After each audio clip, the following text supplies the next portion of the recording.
안녕하십니까. 2021년 4월 11일은 나라를 잃은 국민들이 저 멀리 타국 땅 상해에서 대한민국 임시정부를 수립한 역사적인 임시정부 수립 102주년이 되는 날입니다.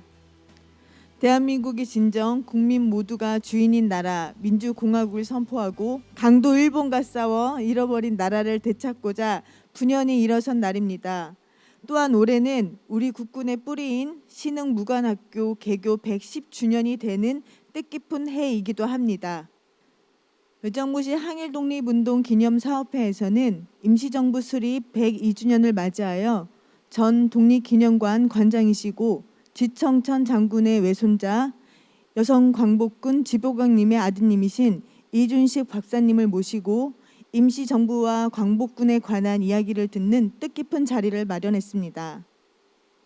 강의에 앞서 상우고등학교 김동현 학생, 세그룹 패션 디자인 고등학교 이연정 변지영 학생, 호원중학교 김우현 학생, 그리고 의정부시 항일독립운동 기념사업회 회원님들과 함께 신흥무관학교 교가를 불러주시겠습니다.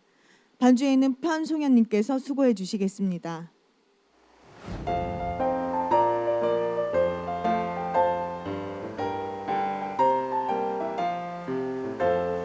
서북으로 흑룡대원 남의 영절에 여러 만만하는 자손 어복 이루고 동해 성중 어린 것을 품에 납품어 정 먹여준 이강인요 우리 해달나라에 우리 조상들이라 그네 가슴 끓던 피가 우리 핏줄을 잘잘 물결치며 논다 장백산잎 비단 같은 말리 나무는 반만년을 피로 지킨 옛집이여는 남의 자식 놀이터로 내어 맡기고 종서를 받는 이민요 우리 해달나라에 우리 자손들이라 가슴 치고 눈물 뿌려 통곡하여라 지옥의 샘문이 온다.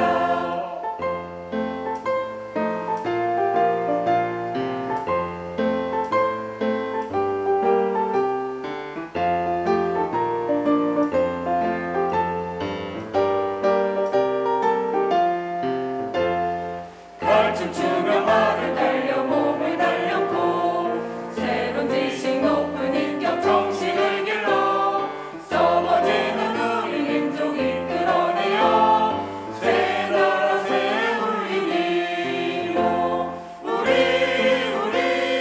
해달나라에 우리 청년들이라 두 팔 들고 소리 질러 노래하여라 자유의 깃발이 떴다. 노래를 들으니 신흥무관학교의 학생들과 광복군들이 얼마나 조국을 되찾기 위해 결연한 자세로 학업과 훈련 그리고 전투에 임했는지 떠오르는 것 같습니다. 그런 광복군 총사령관 지청천 장군 하면 아마 모르시는 분들이 없으실 것 같은데요. 그 유명하신 지청천 장군의 외손자이시고 여성 광복군 지보경님의 아드님이신 이준식 박사님을 모시고 귀한 말씀을 듣도록 하겠습니다. 박사님 좋은 말씀 부탁드립니다. 예, 소개받은 이준식입니다. 대한민국 임시정부 수립 102주년을 앞두고 뜻깊은 자리에서 강연을 하게 돼서 기쁘게 생각합니다. 오늘 제가 할 강의의 주제는 대한민국 임시정부와 한국광복군 이렇게 돼 있는데요. 대한민국 임시정부는 1919년 4월 중국 상하이에서 출범한 이후에 1945년 8월 15일 우리가 일제 식민 지배에서 벗어나는 그날까지 독립운동의 일선에서 싸운 대표적인 독립운동 단체이자 임시정부라는 이름에서 알 수 있는 것처럼 정부를 자처한 그런 단체였습니다. 그리고 한국광복군은 대한민국 임시정부가 1940년에 출범시킨 임시정부의 정규 군대입니다. 먼저 헌법 전문을 소개하는 것으로 오늘 강의를 시작하겠습니다. 뭐 헌법 전문을 외우시는 분들이 별로 없을 것 같은데 그래도 헌법 전문의 이 구절은 굉장히 중요한 의미를 갖습니다. 이렇게 되어 있습니다. 유구한 역사와 전통이 빛나는 우리 대한국민은 3.1운동으로 건립된 대한민국 임시정부의 법통과 불의에 한가한 4.19 민주 이념을 계승하고 조국의 민주개혁과 평화적 통일의 사명에 입각하여 이렇게 나갑니다. 헌법 전문에 나와 있는 역사적 사건은 딱 3개밖에 없습니다. 하나가 3.1운동이고 하나가 대한민국 임시정부고 하나가 4.19입니다. 대한민국 임시정부 3.1운동으로 상징되는 독립, 그리고 4.19로 상징되는 민주주의, 그리고 평화통일, 이것이 대한민국 헌법이 표방하는 대한민국의 3가지 기본 정신이라고 흔히 얘기를 합니다. 이 가운데 특히 우리가 주목해야 될 부분은 3.1운동으로 건립된 대한민국 임시정부의 법통을 우리 대한국민이 계승했다는 그런 표현입니다. 이 헌법 전문의 문장이 어떤 의미를 갖느냐? 대한민국 최고의 헌법 기관인 유권 해석 기관인 헌법재판소에서 2005년에 이런 결정을 한 적이 있습니다. 헌법은 전문에서 3.1운동으로 건립된 대한민국 임시정부의 법통을 개정한다고 선언하고 있다. 이는 대한민국이 일제에 한가한 독립운동가의 공헌과 희생을 바탕으로 이룩된 것임을 선언한 것으로 해석되어야 한다. 한마디로 얘기하면 독립운동가들의 희생과 헌신이 있었기 때문에 오늘의 대한민국은 존재하는 것이다. 독립운동이 없었으면 오늘의 대한민국은 존재할 수 없는 것을 헌법이 선언했다는 겁니다. 독립운동이 우리 역사에서 굉장히 중요한 의미를 갖는다. 대한민국 역사에서 결정적인 의미를 갖는 것으로 해석되어야 한다고 헌법재판소는 결정을 했습니다. 잘 아시는 것처럼 헌법재판소의 결정은 법률과 똑같은 구속력을 갖습니다. 헌법재판소의 이 결정이 다른 결정으로 바뀌지 않는 한, 헌법 전문이 바뀌지 않는 한 대한민국의 바탕에는 독립운동이 있다. 독립운동가들의 희생과 헌신이 있다는 사실은 바뀔 수가 없습니다. 근데 안타깝게도 최근에 우리 사회 일각에서 독립운동의 의미를 폄훼하고 독립운동과 대한민국은 별로 상관이 없다. 또는 독립운동가들이 대한민국을 위해서 뭘 한 게 있느냐라고 부정적으로 얘기하는 사람들이 조금씩 생기고 있습니다. 이런 생각을 하는 사람들, 이런 말을 하는 사람들은 한마디로 대한민국 헌법을 부정하는 것이고 대한민국을 부정하는 사람들입니다. 반헌법 세력이고 반국가 세력이라는 생각을 갖게 됩니다. 대한민국 임시정부는 1919년 4월에 출범했는데요. 1919년은 우리 역사에서 결정적으로 중요한 의미를 갖는 해입니다. 왜 결정적으로 중요하냐? 1919년보다 9년 앞인 1910년 나라가 망했습니다. 이때 나라는 대한제국이었습니다. 대한제국 그러면은 별로 와닿지 않을지 모르겠지만 제국의 주인은 누구겠습니까? 제국의 주인은 딱 한 사람밖에 없습니다. 황제입니다. 황제의 나라입니다. 대한제국의 유일한 주인은 황제입니다. 대한제국의 신민 백성은 나라의 주인이 아니었습니다. 그래서 1910년 8월 대한제국의 황제가 병합조서에 도장을 찍는 순간 나라의 주권이 그냥 일본에게 넘어간 거죠. 국민의 뜻에 따라서 넘어간 것이 아니라 나라의 유일한 주인인 황제가 내가 갖고 있는 주권을 일본에게 넘길게라고 조약에 도장을 찍는 순간 나라가 망한 겁니다. 그런데 1919년 우리 역사의 흐름을 근본적으로 바꾼 2가지 큰 사건이 일어났습니다. 하나는 3.1운동입니다. 그리고 하나는 대한민국 임시정부의 수립입니다. 1919년은 제국에서 민국으로 바뀌는 혁명적인 변화가 일어난 해입니다. 이 3.1운동을 부르는 용어가 다양한데요. 일제는 소요 사건이라고 부르려고 했습니다. 뭔가 사람들이 시끄럽게 한 사건, 사회의 질서를 해치는 사건 이렇게 규정하려고 했지만 우리는 뭐라고 불렀냐면은 3.1운동, 3.1 만세운동, 3.1 독립운동, 기미 만세운동, 기미 독립운동 이렇게 불렀고 일부에서는 운동이란 말보다 한 단계 높은 혁명으로 불렀습니다. 독립운동가들이 3.1운동을 혁명이라고 불렀습니다. 그 얘기를 잠깐 하고 임시정부 얘기로 넘어가겠습니다. 중국에서 신해혁명을 주도한 순원이 1919년 김창숙이라는 한국의 독립운동가에게 한 말입니다. 나라가 망한 지 10년이 못 되어서, 이게 한국을 가리키는 겁니다. 나라가 망한 지 10년이 못 돼서 이 같은 대혁명이 일어난 것은 동서고금의 역사에 보기 드문 일이다. 1919년보다 8년 앞인 1911년에 중국에서 신해 혁명을 일으켰던 순원이 8년 뒤에 한국에서 일어난 3.1운동을 보고 이런 혁명이 일어난 것은 동서고금에 처음 있는 일이다. 놀라운 일이다. 그리고 순원이 3.1운동을 혁명으로, 대혁명으로 규정을 합니다. 임시정부가 1919년 4월 상하이에서 출범한 다음에 반드시 챙기는 기념일이 몇 가지가 있었습니다. 그 중에 하나가 3.1절입니다. 그 다음에 임시정부 수립한 날을 기념했고요. 또 하나는 국칠, 나라가 망한 일을 반드시 기념했습니다. 임시정부가 기념한 가장 중요한 날이 3.1절이었는데요. 1938년이면은 임시정부가 막 피난을 다니던 시기입니다. 1937년 중일전쟁이 일어났죠. 그보다 앞선 1932년에 상하이에서 일어난 윤봉길 의거 때문에 일제의 핍박은 물론 중국 당국의 핍박도 받아서 임시정부가 중국 전역을 떠돌던 시기입니다. 그 떠돌던 힘든 시기에도 임시정부가 3.1절 기념식을 가졌는데 그 3.1절 기념식에서 발표한 3.1적 역사 대략이라는 자료에 보면은 이런 구절이 나옵니다. 3.1운동은 정신적으로나 도의적으로나 동방각 약소민족의 해방투쟁을 강화시키는데 지대한 공헌을 했다. 3.1운동은 프랑스 대혁명이나 미국의 독립운동에 비교해도 결코 손색이 없는 위대성을 지닌 민족운동이다. 잘 아시겠지만 세계 역사에서 대혁명이라는 칭호를 받는 혁명은 하나밖에 없습니다. 프랑스 혁명입니다. 프랑스 혁명을 통해서 세계 역사가 근본적으로 바뀌었다 그래서 프랑스 혁명을 대혁명이라고 부르는데 임시정부는 1938년에 프랑스 대혁명에 비교할 만한 혁명을 우리도 경험한 적이 있다. 그게 바로 1919년 3.1운동이다. 프랑스 대혁명과 3.1운동을 바로 비교합니다. 프랑스 혁명을 통해서 프랑스의 역사가 바뀌고 세계의 역사가 바뀐 것처럼 우리 역사도 3.1운동을 통해서 근본적으로 바뀌었다라고 규정을 하는 거죠. 조금 더 자세히 살펴보겠습니다. 1940년에도 임시정부가 기념식을 가졌는데 이때 기념선언에 이런 구절이 나옵니다. 3.1운동은 민주주의를 그 중심조리로 한 혁명운동이었다.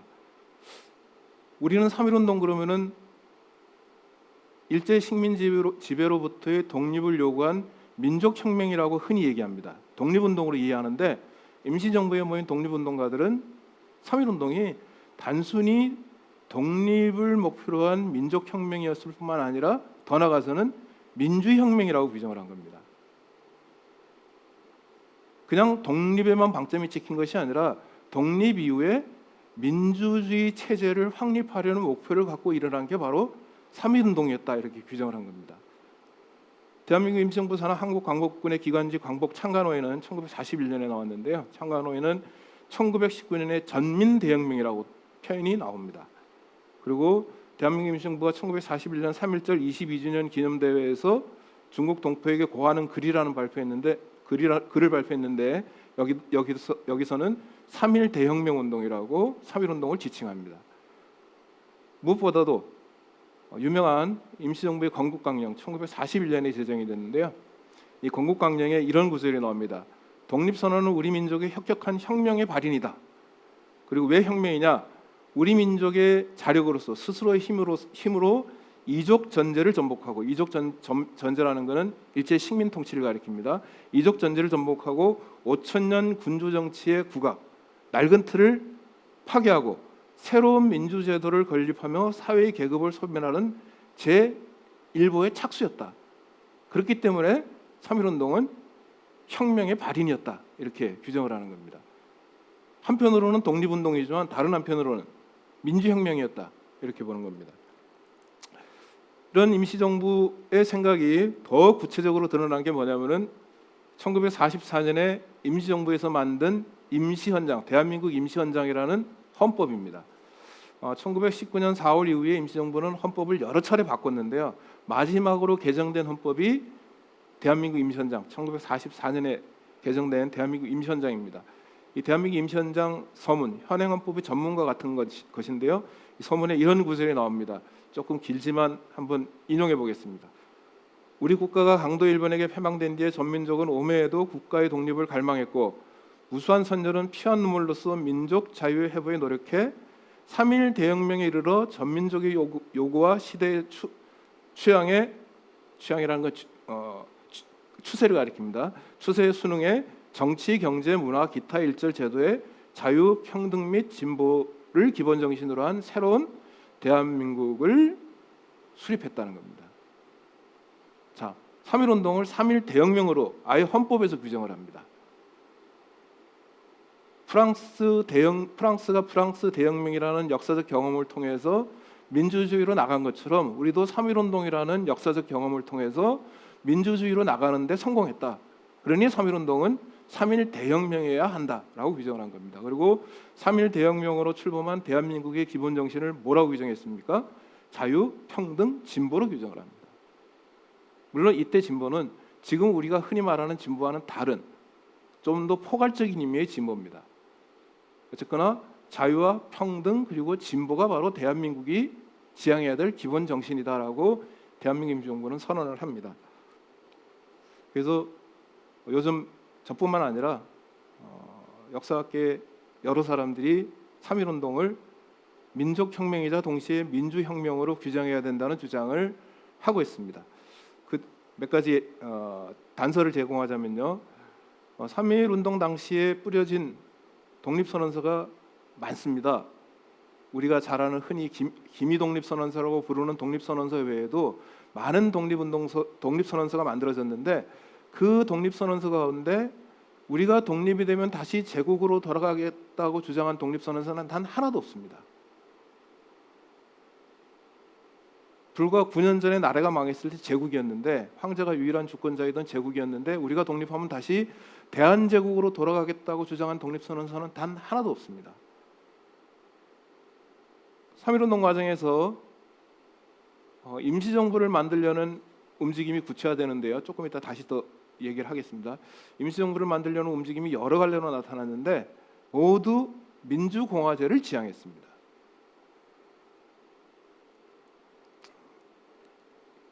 그래서 3.1 운동은 민족혁명이자 동시에 민주혁명이었다. 주권재민의 민주공화국을 확립하기 위한 움직임이었다. 이렇게 볼 수 있고요.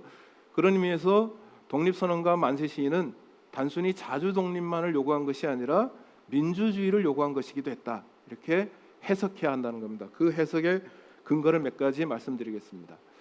3월 1일 날 첫 번째 만세 시위가 벌어졌는데요. 첫 번째 독립선언서가 발표가 됐는데 바로 그 다음 날인 1919년 3월 2일 서울 시내에 뿌려진 조선독립신문 2호라는 지하신문입니다. 1호는 3월 1일 날 발간됐고요. 3월 2일 날 2호가 발간됐는데 그 2호에 이 조선독립신문은 3.1 운동을 주도한 주체 세력 가운데 하나인 천도교에서 만든 신문입니다. 그 2호에 뭐라고 적혀있냐면 굉장히 흥미로운 기사입니다. 근일 중에 곧이라는 얘기죠. 근일 중에 가정부를 조직하고 가 대통령 선거를 할 것이다.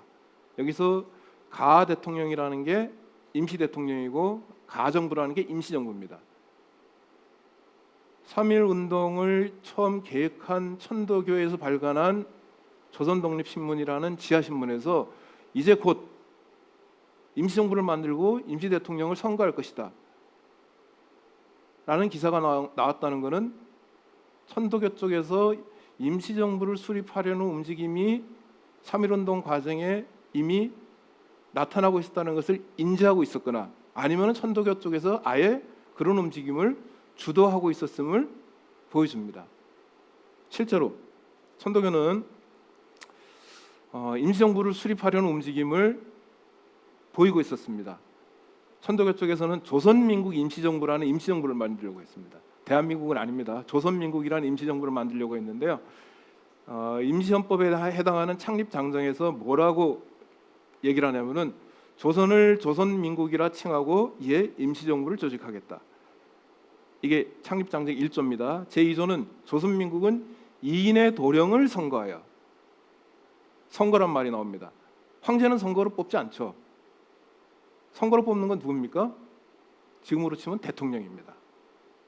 이인의 도령을 선거한다는 말은 대통령과 부통령을 뽑겠다는 의미와 같습니다. 그 다음에 뭐 3조 4조 이렇게 나가는데요. 천도교 쪽에서는 조선민국이라는 이름 아래 임시정부를 만들어서 임시 대통령을 뽑겠다는 구상을 하고 있었습니다. 근데 이런 구상을 실행에 미쳐 옮기기 전에 천도교 지도부가 다 3.1운동 독립선언을 주도한 혐의로 일제에 체포되는 바람에 조선민국은 실제로 수립되진 않았지만 조선민국 임시정부를 수립하려는 움직임이 있었다는 것은 확인이 되고요. 그 다음에 또 중요한 것은 한성정부라는 임시정부 수립 움직임이 나타났습니다. 한성은 지금으로 치면 서울입니다. 서울정부를 만들려는 움직임이 나타났습니다. 한성정부는 특이한 게 국민대회를 통해서 정부를 수립하려고 했습니다. 만세 시위를 벌이기 위해서 모인 사람들로 국민대회를 열어서 이 국민대회에서 대표를 선출해 가지고 정부를 구성하겠다는 생각을 갖고 있었습니다. 그리고 이런 국민대회 앞서서 약법이라는 이름의 임시헌법을 만들었습니다. 그 약법 1조, 2조, 3조가 매우 중요합니다. 1조 국채는 민주제를 채용함. 제2조 정체는 대의제를 채용함. 그러니까 한성정부는 대의민주제 하겠다는 겁니다. 서양식의 대의민주제를 하겠다는 것을 1조, 2조에서 밝힙니다. 그리고 제3조 국시는 국민의 자유와 권리를 존중하고 세계 평화의 기원을 증진케 함. 대한제국 시기에는 국민이 주인이 아니라 그랬습니다. 백성이 주인이 아니라 그랬습니다. 백성의 자유와 권리 없었습니다. 근데 약법 제3조에서 한성정부는 국민의 자유와 권리를 존중하는 정부가 될 것이다라고 선언합니다. 우리가 익숙한 말로 표현하면은 민주공화제 하겠다는 겁니다. 민주공화국을 만들겠다는 겁니다.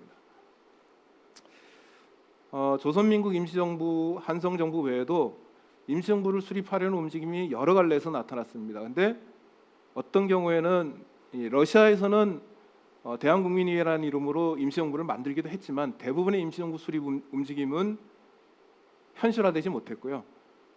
그것이 여러 갈래의 임시정부 수립 움직임을 다 취합을 해서 현실화시킨 것이 바로 1919년 4월 11일 중국 상하이에서 출범한 대한민국 임시정부입니다.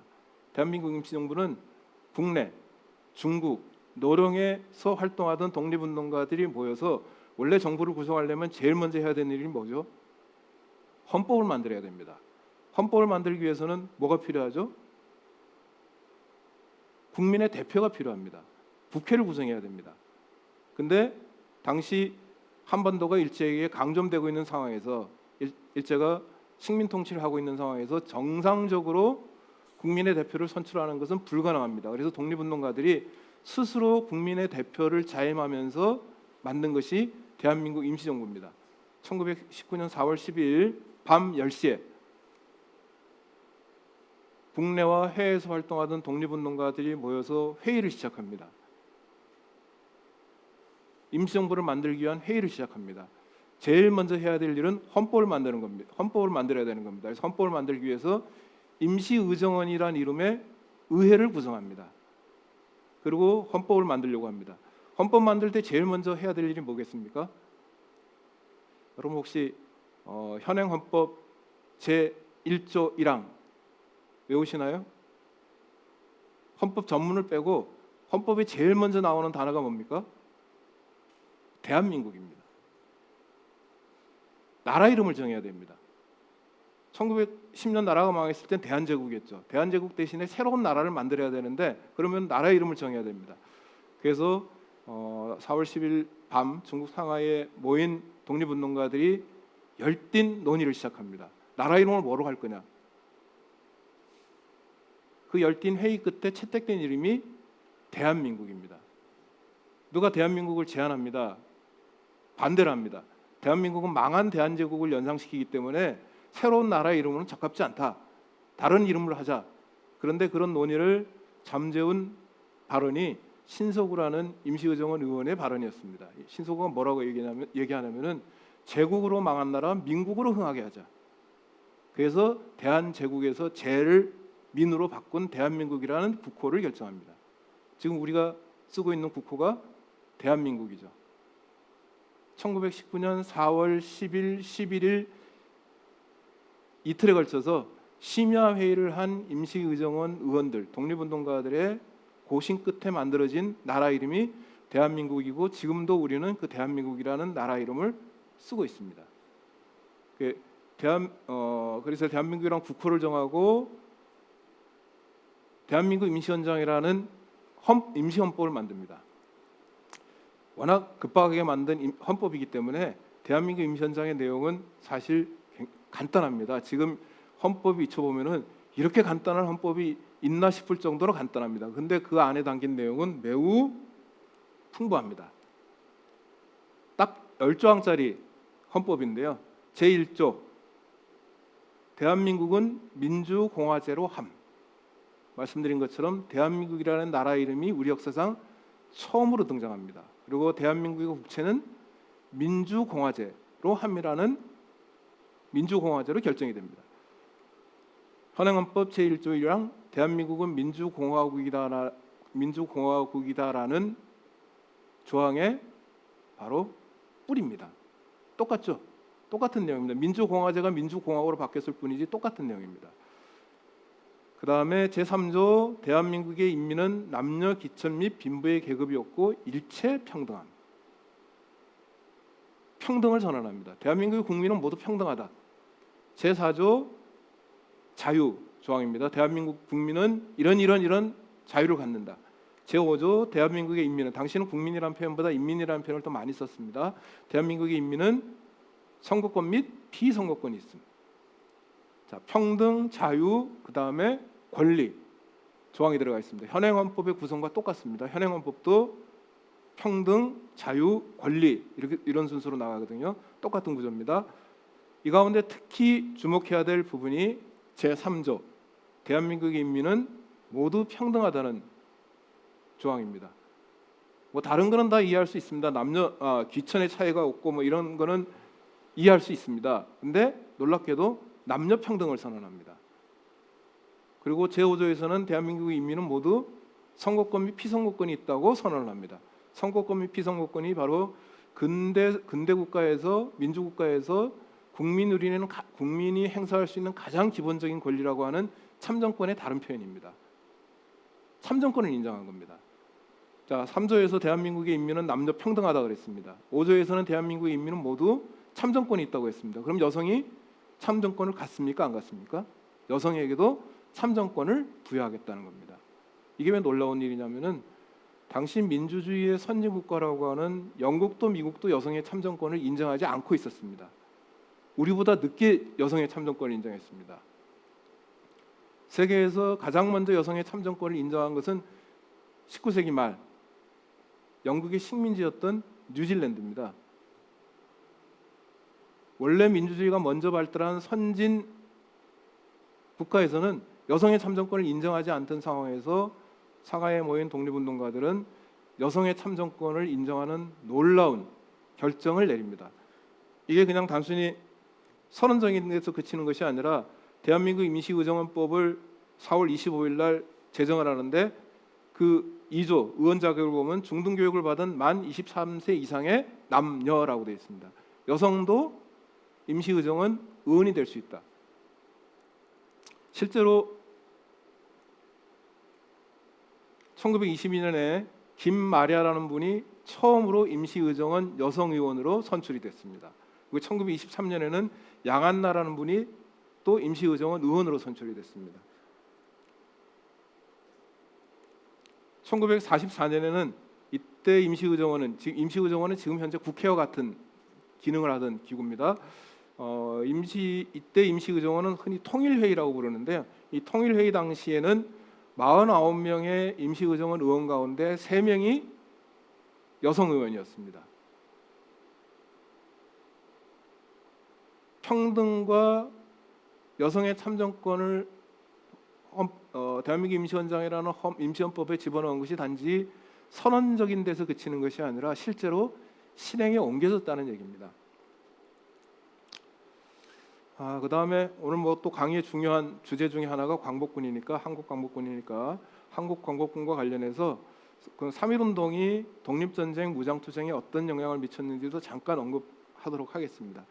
아까 3.1운동 당시에 많은 독립선언서가 발표됐다 그랬는데 그 중에 하나 대한독립선언서라는 게 있습니다. 대한독립선언서는 주로 만주와 중국에서 활동하던 독립운동가들이 연서명으로 발표한 독립선언서입니다. 이 독립선언서에 서명한 분들을 보면 다 이름이 알려진 독립운동가들입니다.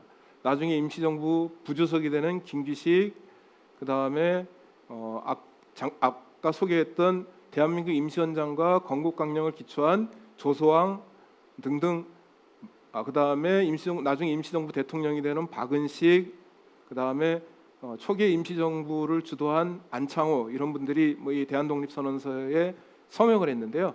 이 대한독립선언서의 내용 가운데 중요한 부분이 있습니다.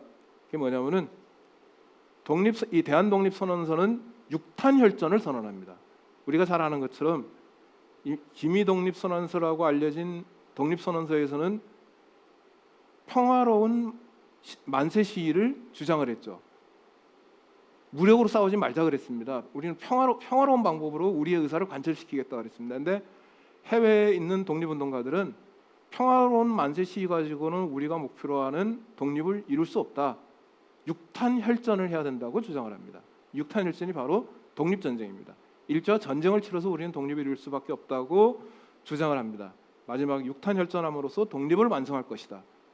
6탄 혈전 외에는 독립을 완성할 방법이 없다고 선언을 한 거죠. 그러면서 여기서 등장하는 표현이 바로 독립군이라는 표현입니다. 대한독립선언서에서 독립군이라는 표현을 쓰기 시작하면서 이 독립군이라는 용어가 말하자면은 유행어가 되기 시작합니다. 너도 나도 독립군이라는 말을 쓰기 시작합니다. 그 이전에도 독립군이라는 말이 쓰이긴 했겠죠. 그러나 독립군이라는 말을 많은 사람들이 받아들여서 거의 일상적인 용어로 쓰기 시작한 것은 대한독립선언서 이후라고 이렇게 보입니다. 어쨌거나 독립군을 만들어서 우리는 일제와 6탄 혈전을 벌일 것이다 라고 주장을 하는데 실제로 3.1운동 이후에 만주를 중심으로 해서 많은 독립군 부대가 꾸려집니다. 몇 가지 뭐 간단하게 소개하겠습니다. 3.1운동 직후에 만주의 주요 독립군 현황을 보면은 서간도 지역은 지금 우리가 말하는 연변 조선족 자치주를 중심으로 한 일대를 흔히 서간도라고 부릅니다. 서간도는 당시 우리 그 동포들이 많이 살고 있었습니다. 자, 두만강의 북쪽 만주 지역을 서간도라고 부르는데 서간도 지역에서 꾸려진 독립군 부대만 하더라도 서로군정서, 군정부, 대한독립단, 뭐 태극단, 백삼무사단 뭐 이런 많은 독립군 부대가 꾸려졌는데 이건 주로 일제가 파악한 정보에 따르면은 많은 경우에는 한 6천 명 정도의 독립군을 확보한 독립군 부대가 있었다. 대개 한 1,000명 안팎 정도의 독립군 부대를 꾸린 독립군 부대가 곳곳에서 만들어지고 있었다라는 겁니다. 그다음에 북간도는 압록강 북쪽 만주 지역이라고 이해하시면 쉽습니다. 서간도가 제가 거꾸로 얘기했네요. 서간도가 압록강 북쪽 지역이고 두만강 북쪽 지역이 북간도입니다. 제가 거꾸로 얘기했네요. 대한국민의 국민군, 북로군정서, 대한독립군을 비롯해서 수많은 독립군 부대가 만들어졌는데 여기도 뭐 많은 경우에는 한 1,000명 이상 정도 되는 독립군을 확보한 독립군 부대가 곳곳에서 출몰하고 있었다. 일제가 깜짝 놀라서 이런 정보 문서를 만든 겁니다. 그러니까 만주 전역에서 수많은 독립군 부대가 꾸려지고 있었다는 겁니다. 그럼 이 독립군 부대가 뭘 했을까요? 1919년부터 1920년대 중반까지 만주에 있는 독립군 부대가 주로 벌인 활동이 뭐였냐면은 국내 진공 작전이라고 합니다. 압록강, 두만강을 건너서 국내로 들어와서 작전을 펼치는 겁니다.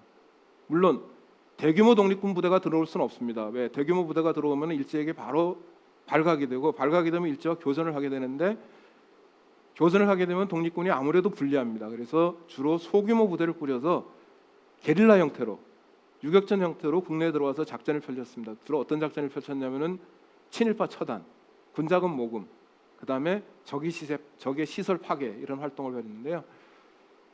일제는 이 독립군의 국내 진공 작전에 큰 위기의식을 느낍니다. 왜냐하면 1919년 한 해만 일제가 파악한 독립군의 국내 진공 작전 횟수가 2,000회입니다. 일제가 파악한 숫자만 하더라도 2,000건 정도의 독립군 국내 진공 작전이 이루어진 겁니다.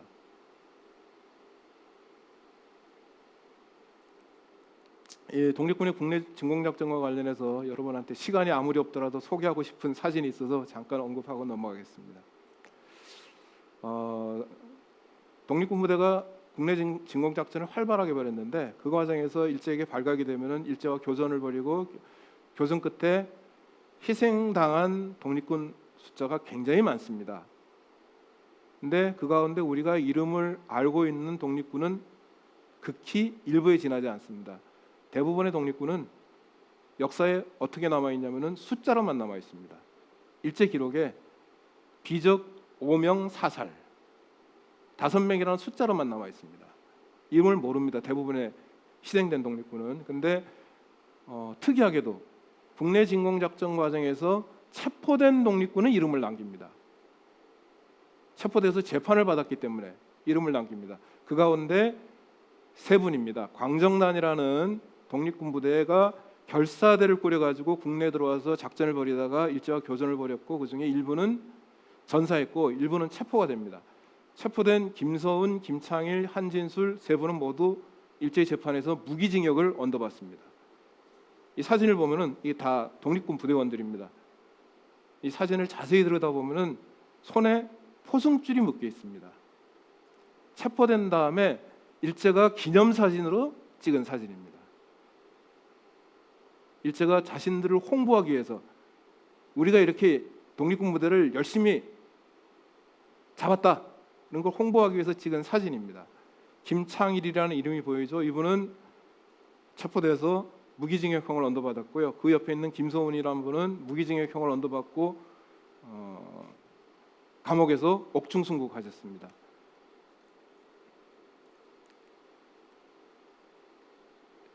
똑같은 광정당 결사대원의 사진입니다. 3분이 체포됐는데 저 밑에 그 태극기를 들고 억지로 사진이 찍힌 분은 아마 한준술이라는 분으로 추정이 됩니다. 근데 그 옆에 보면은 시신이 있습니다. 전사한 독립군 부대원들입니다. 체포된 분들은 이름을 남겼는데 그나마 전사하신 분들은 우리는 이름을 모릅니다. 그래서 옆에 있는 사진은 독립군 부대와 교전 끝에 인용구호 붙여서 승리한 일제 군경이 기념 사진을 찍은 겁니다. 체포된 독립군과 전사한 독립군 시신을 앞에 놓고 득이 앙양한 표정으로 사진을 찍은 겁니다. 오경이라는 분이 1929년 동아일보에 이런 기사를 썼습니다. 압록강상 이천리. 그 기사의 내용이 놀랍습니다. 평안북도 지역에서만 독립군이 작전을 펼치다가 순국한 숫자가 414명이다. 그 다음에 압록강 대한 만주 지역에서 일제와 교전하다 순국한 독립군은 424명이다. 합하면 800명이 넘죠. 이게 20년과 27년 사이입니다.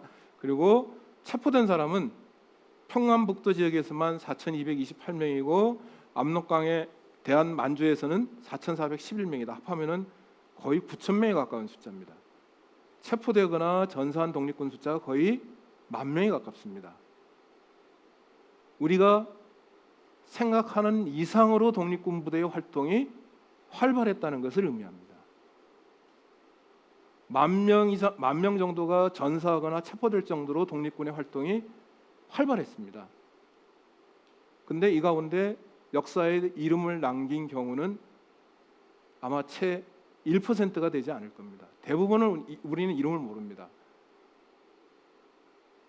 정말 운 좋게 독립군 부대에서 상하이에 있는 임시정부에 연락을 해서 우리 부대원들이 작전 중에 작전을 펼치다가 이런 사람들이 전사했습니다라고 알리면은 독립신문에 조그맣게 기사가 납니다.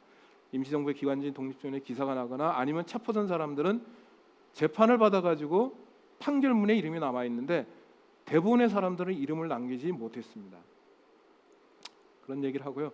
그 일제가 치안에 심각한 위기를 느끼게 되니까 1920년에 만주에 일본군을 급파해서 대대적인 독립군 토벌 작전을 펼칩니다. 이 토벌 작전에 맞서서 독립군이 벌인 위대한 승리가 봉오동 전투와 청산리 전투입니다.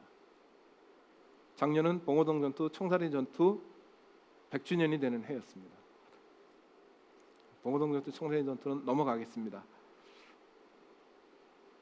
독립군부대가 다시 활발하게 활동하기 시작하는 것은 1931년 일제가 만주사변을 일으킨 이유입니다. 만주사변 이후에 독립군부대가 다시 만주에서 치열한 활동을 벌이는데요. 크게 두 갈래로 활동을 벌입니다. 하나는 지금의 중국 흑룡강성과 길림성을 중심으로 해서 활동하던 한국 독립군이고요. 또 하나는 지금의 요녕성을 중심으로 해서 활동하던 조선혁명군입니다. 이 두 개의 독립군 부대가 중국 의용군들, 우리로 치면 의병입니다.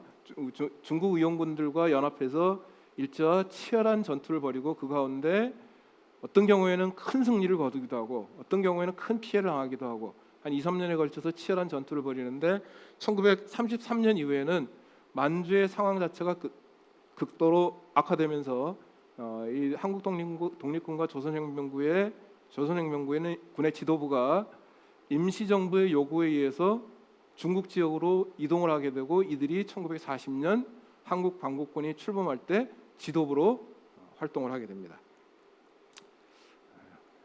시간이 많이 지난 것 같아서 빨리 넘어가도록 하겠습니다. 임시정부로 넘어가서 임시정부는 처음 출범할 때 세 가지 세력이 연합해서 활동했다고 합니다. 하나는 외교론을 내세우던 이승만 세력, 또 하나는 실력 양성론을 내세우는 안창호 세력, 그 다음에 주전론, 즉각적인 독립전쟁을 주장하는 이동희 세력, 이 세 세력이 임시정부를 주도하는 세 큰 세력이었다고 하는데 외교론자들의 경우에는 독립전쟁에 대해서 회의적이었습니다. 그런데 실력 양성론을 주장하는 안창호 세력이나 아니면 즉각적인 독립전쟁을 주장하는 이동희 세력이나 모두 독립전쟁이라는 원칙에는 공감을 하고 있었습니다. 그래서 4월 출범한 다음에 1919년 9월 임시정부가 통합임시정부로 재출범을 하는데요. 통합임시정부로 출범하자마자 대한민국 임시관저라는 것을 공포하는데 여기에 대통령 직할기관으로 대본영 참모부 군사참여회를 설치하고 국무부의 조직체계를 명백하게 합니다. 물론 국무부는 임시정부가 출범할 때부터 있었습니다. 국무부라는 게 지금으로 치면 국방부입니다. 임시정부는 군무부라는 것을 설치해서 군대를 만들겠다는 뜻을 분명히 합니다. 1919년 12월에는 대한민국 육군 임시관제를 발표하고 같은 달에 임시육군 무관학교를 개교합니다. 군대 간부를 양성하기 위해서 임시육군 무관학교도 개교하고 다양한 활동을 벌이다가 1920년 1월에 임시정부의 지도자 가운데 한 사람인 안창호가 신년 모임에서 공표를 합니다. 1920년은 독립전쟁 원년이라고 선포를 합니다. 올해부터 우리는 독립전쟁에 들어가겠다고 선포를 합니다. 그러면서 국민개병주의를 천명합니다. 독립군에는 남녀노소의 차이가 없다. 남자든 여자든 나이가 젊은 사람이든 나이가 많은 사람이건 모두 총을 들고 싸울 수 있는 사람은 다 총을 들고 싸워야 한다라고 선언합니다. 이 가운데 자료 하나를 소개하겠습니다. 임시정부가 1920년 2월에 발표한 군무부 포고 제1호입니다. 당시 국무부장은 노백린 장군이었는데요. 노백린 장군 이름으로 발표한 군무부 포고 제1호에 이런 표현이 나옵니다. 충용한 대한의 남녀의 혈전의 시 광복의 가을이 왔다. 정의를 위해 자유를 위해 민족을 위해 철과 혈로서 조국을 살릴 때가 이때가 아닌가. 근무는 전투의 기초인 군인의 양성과 군대의 편성이다. 너도 나와 대한민국의 국민이 되며 나도 나가 대한민국의 군인이 되어 2천만 남녀는 한 사람까지 조직적으로 통일적으로 광복군 되기를 서심 단행하자. 여기서 임시정부가 광복군이라는 이름의 군대를 만들려는 구상을 갖고 있었음을 확인할 수 있습니다. 1920년에 광복군을 만들겠다는 구상을 공표한 겁니다. 근데 현실적으로 임시정부가 군대를 만들기는 굉장히 힘들었습니다. 왜? 군대를 만들려면 뭐가 있어야 되죠? 제일 중요한 게 군인입니다. 군인이 있어야 됩니다. 근데 상하이라는 지역은, 임시정부가 자리 잡은 상하이라는 지역은 군인이 될 만한 젊은 사람이 많지 않은 곳이었습니다. 당시 상하이에 독립운동가들이 많이 모여들었는데, 독립운동가들이라고 해서 다 총 들고 싸울 수 있는 건 아니죠. 군인이 될 만한 인적 자원이 풍부하지 않았기 때문에 군대를 만들겠다는 뜻만 밝혔지 실제로 군대를 만들기는 굉장히 힘들었습니다. 더더군다나 중요한 것은 임시정부가 중국에서 군대를 만들려면은 중국 당국의 승인을 받아야 됩니다. 근데 중국이 임시정부를 아무리 도와주고 싶더라도 임시정부가 군대 만들겠다고 하는 것을 쉽게 허락할 리가 없습니다. 생각해 보십시오. 2021년 대한민국에 정치적으로 망명한 사람들이 와서 자신들의 뜻을 관철하기 위해서 임시정부를 만들고 임시정부 산하에 군대를 만들겠다고 하면은 대한민국 정부가 그걸 쉽게 허락하겠습니까? 쉽게 얘기하면은 지금 미얀마가 굉장히 시끄러운데 미얀마의 정치 망명객들이 한국에 가가지고 미얀마 군부와 싸우기 위해서 우리는 미얀마 민주군대를 만들겠다고 하면 한국 정부가 그 승인하겠습니까? 못합니다. 중국이 임시정부가 군대를 만들려고 하는 것을 쉽게 허락할 리가 없습니다. 그래서 군대 만드는 것이 굉장히 어려운 일이었고, 이 어려운 일이 실현되는 게 바로 1940년 9월입니다. 1940년 9월 한국 광복군이 드디어 출범을 합니다. 임시정부가 마지막으로 정착한 중국 충칭, 중국 국민당 정부의 임시 수도이기도 한 중국 충칭에서 한국 광복군이 출범합니다. 한국 광복군이 출범하는 데는 많은 어려움이 있었습니다. 중국 국민당 정부가 한국 광복군을 만드는 원칙에는 동의를 하면서도 간섭을 했습니다. 어떻게 간섭을 했냐면은 한국 광복군 만들어라. 대신에 한국 광복군은 중국 국민당의 지휘를 받는 중국 국민당 정부의 군대다. 말하자면 당시 중국이 일본과 전쟁을 벌이고 있었는데 중국의 항일 전쟁을 도와주기 위한 군대로 한국 광복군 만드는 것은 승인하겠다. 한국 광복군은 임시정부의 군대가 아니다. 이렇게 얘기를 합니다. 그래서 임시정부의 지도자들이 그걸 받아들일 수가 없죠. 그래서 중국 국민당 정부의 승인이 나지 않은 상태에서 기습적으로 한국 광복군을 출범시킵니다. 그게 9월 17일입니다. 한국 광복군 성립 전례식이라고 흔히 부르는데요. 이 성립 전례식 단상에 적힌 글귀를 잠깐 소개하겠습니다. 초나라는 단 세 집이 남았어도, 중국 고사를 인용해서 중국의 초나라는 단 세 집이 남았어도 훨씬 더 큰 진나라를 멸망시켰다. 나무가 쓰러지고 가지가 마른다 하더라도 당군의 자손은 끝내 조국을 되찾아 돌아가리라. 당군의 자손은 우리 민족이죠. 우리 민족은 비록 중국으로 망명해서 임시정부를 만들고 한국 광복군을 만드는데 비록 세가 크지는 않더라도 반드시 일제를 무너뜨리고 한반도에서 일제를 몰아내고 독립해방을 이룬 다음에 당당하게 고국으로 돌아가겠다라는 뜻을 밝힙니다.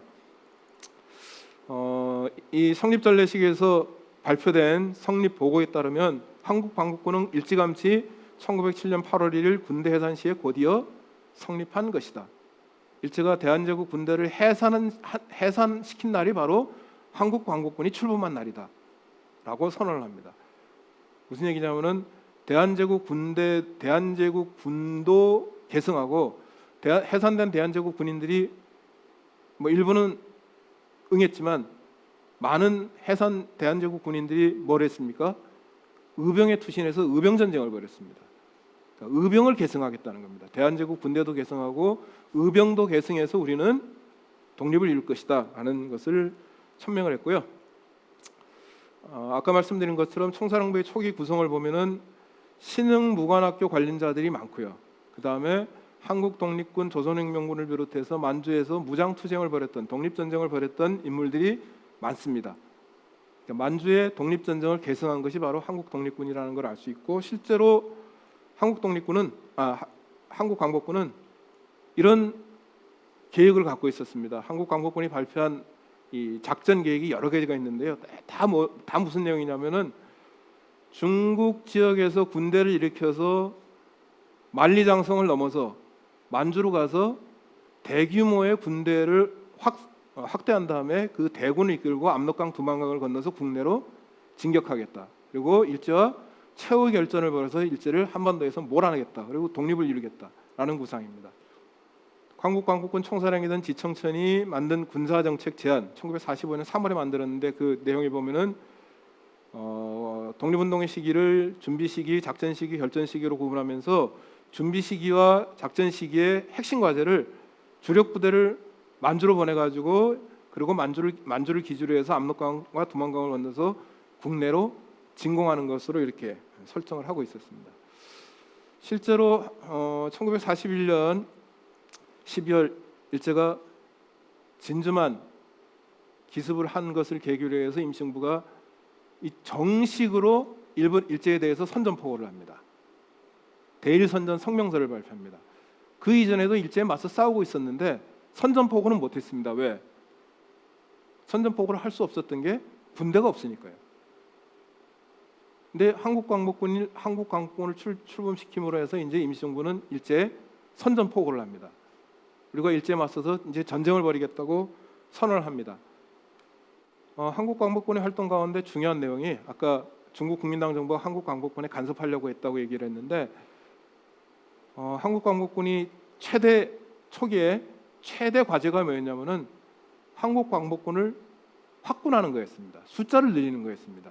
군인들을 모집하는 거였습니다. 근데 군인들을 모집하려면은 중국 국민당 정부의 협조가 절대적으로 필요합니다. 근데 중국 국민당 정부가 한국 광복군 임시정부가 괘씸하니까 협조를 하지 않는 정도가 아니라 아예 광복군 활동을 방해를 합니다. 그러니까 어쩔 수 없이 임시정부가 중국 국민당 정부의 요구를 받아들여서 한국 광복군 국외 준승이라는 조약을 체결합니다. 이 국외 준승의 핵심 내용은 뭐냐면은 이런 겁니다. 참 슬프게도 제1조 한국 광복군 아국 중국입니다. 중국의 항일 작전 기간에는 본회라는 건 중국 군사위원회입니다. 중국 군사위원회에 직위하고 소속되고 참모총장이 중국 국민당 정부의 참모총장이 장악 운영한다.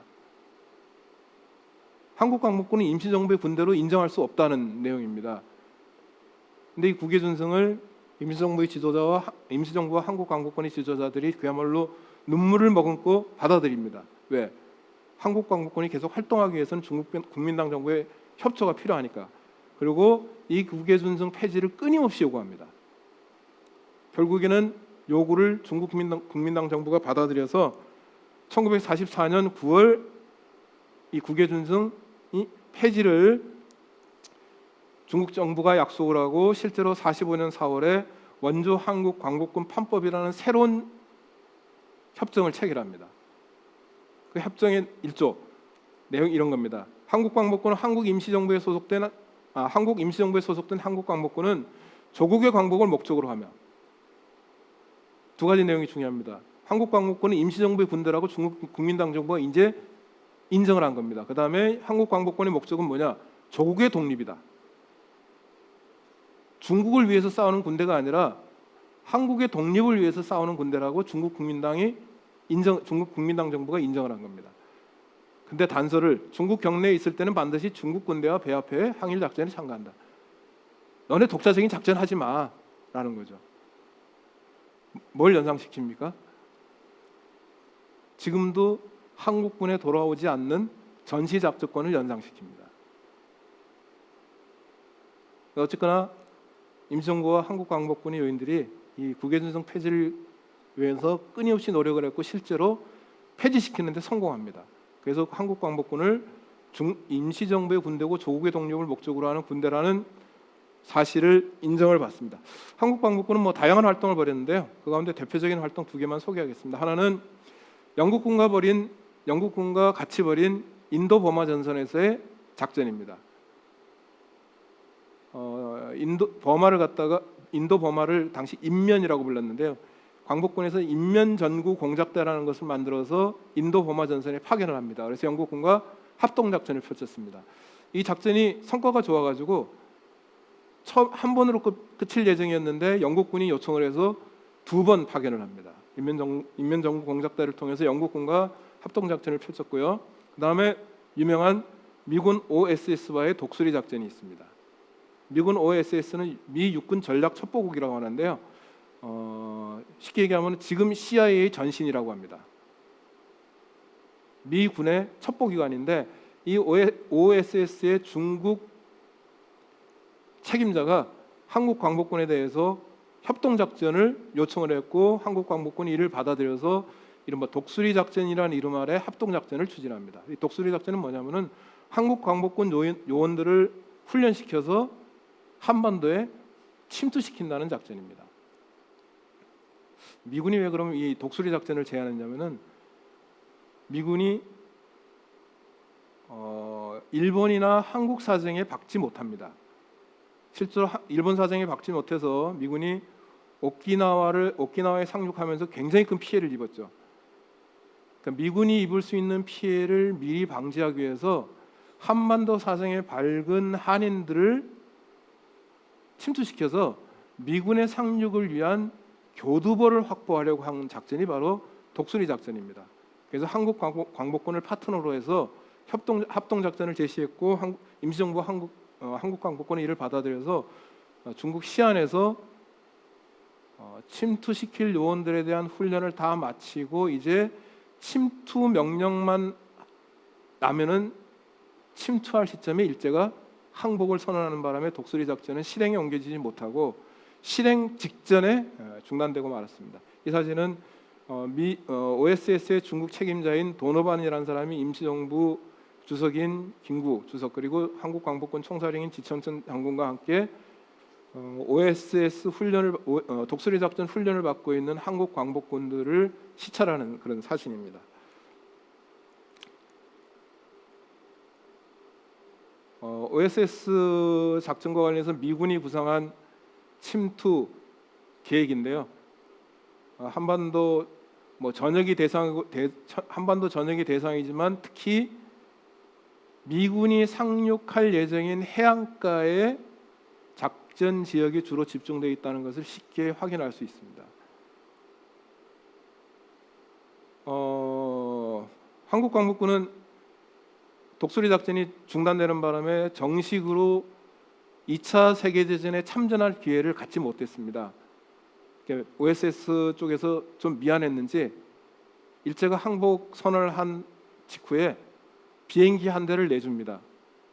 그래서 선발된 한국 광복군 대원들이 국내 정진군이라는 이름으로 미군 비행기를 타고 한반도로 와서 비행장에 내렸습니다. 그래서 발만 딱 디디면은 한국 광복군이 정식으로 2차 세계대전에 참전했다는 조그마한 명분이라도 얻을 수 있었는데 당시 아직도 그 치안을 담당하고 있던 일본군이 상부로부터 아무런 명령을 받지 못했다는 이유로 한국 광복군 국내 정진군의 상륙을 불허합니다. 그래서 다시 중국으로 돌아가면서 찍은 역사적인 기념 사진입니다. 이 얘기만 하고 오늘 강의는 마치도록 하겠습니다. 저 사진은 교과서에서도 많이 등장하는 유명한 사진입니다. 맥켄지라는 서양 기자가 한국의 의병을 취재하면서 찍은 사진입니다. 맥켄지는 원래 친일적인 성향의 기자였는데요. 20세기 초에 한국에서 의병 활동이 활발하다는 이야기를 듣고 직접 취재하기 위해서 한국에 왔다가 의병을 취재했고 의병 취재 과정에서 한국의 독립운동에 감동을 해가지고 친환적인 독립운동을 지지하는 기자로 바뀐 사람인데요.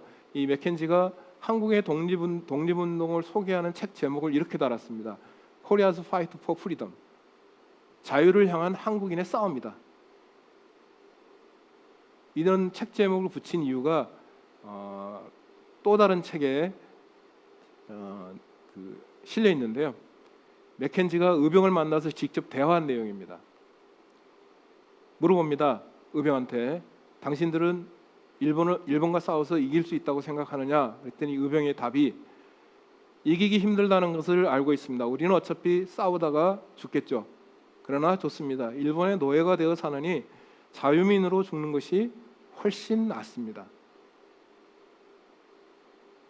일제의 노예가 되어서 개돼지 같은 삶을 사는 것보다는 차라리 자유를 위해서 싸우다 죽는 길을 택하겠습니다. 라는 말을 듣고 맥켄지가 감동을 해가지고 책 제목을 자유를 향한 한국의 투쟁이라고 붙였습니다. 독립운동가들의 희생과 헌신을 제가 강의 모두 얘기했는데 독립운동가들의 희생과 헌신이라는 건 바로 이런 겁니다. 그 중에는 반드시 이길 것이라고, 일제와 싸워서 이길 것이라고, 반드시 우리가 독립을 이룰 것이라고 믿는 그런 믿음도 작용을 했겠죠. 그러나 그렇지 않을 수도 있다는 것을 알고 있었습니다. 일제와 싸운다는 것이 일제에 맞서 싸운다는 것이 얼마나 힘든 일인지 알고 있었습니다. 그럼에도 불구하고 독립을 위해서 또는 민주주의를 위해서 자기가 갖고 있는 모든 것을 바쳐서 희생하신 분들, 헌신하신 분들 덕분에 오늘의 대한민국이 있는 것이다. 지금 우리가 누리고 있는 자유롭고 정의로운 대한민국은 그냥 남이 공짜로 준 것이 아니라 우리 선조들의 피와 땀의 결정체다. 그래서 우리는 독립운동을 늘 기억을 해야 된다. 독립운동가들의 희생과 헌신을 기억해야 된다. 이름을 남긴 독립운동가들도 기억해야 되고 특히 이름을 남기지 못하신 그런 독립운동가들의 희생과 헌신도 기억을 해야 한다는 말씀으로 오늘 강의는 마치도록 하겠습니다. 고맙습니다. 박사님 말씀 잘 들었습니다. 2021년 현재 우리는 무엇을 기억하고 무엇을 향해 가야 할까요? 단재 신채호 선생님께서는 역사를 잊은 민족에게 미래는 없다라고 말씀하셨습니다. 우리 모두 지난날의 아픔을 절대 잊지 말고 앞으로 다시는 나라 잃은 민족이 되지 말자는 각오를 새롭게 했으면 좋겠습니다. 감사합니다.